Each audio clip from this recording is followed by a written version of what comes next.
Hotel ni serius, tak padan dengan harga. Dah lah kat Penang, betul-betul tepi pantai. Fasiliti pun bagus, bilik luas dan dapat ocean view pula tu. Save dan tengok video ni sampai habis sebab harga dia korang memang takkan sangka lah.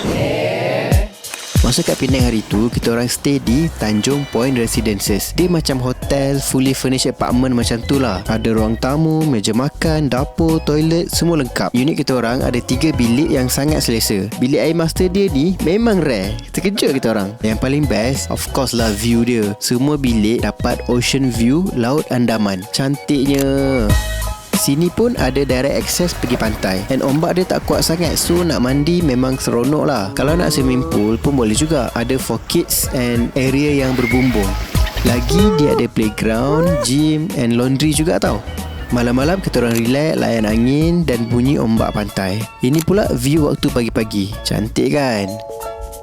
Lepas tu kalau nak breakfast pula, boleh makan di Ombak Restoran dalam Hotel Mikio Penang Beach ni. Sebelah tu je, jalan kaki 2 minit. Yang stay kat sini boleh dapat special rate untuk breakfast. Banyak juga pilihan makanan kat sini. Sebenarnya ada banyak jenis unit kat sini. Paling murah studio type, satu malam tak sampai 200. Kalau macam unit kita orang tu, dalam RM350 dah boleh dapat dah. Murah kan? Boleh duduk ramai-ramai pula tu. So, komen Ocean View untuk kita orang sharekan link booking. Ingat tau,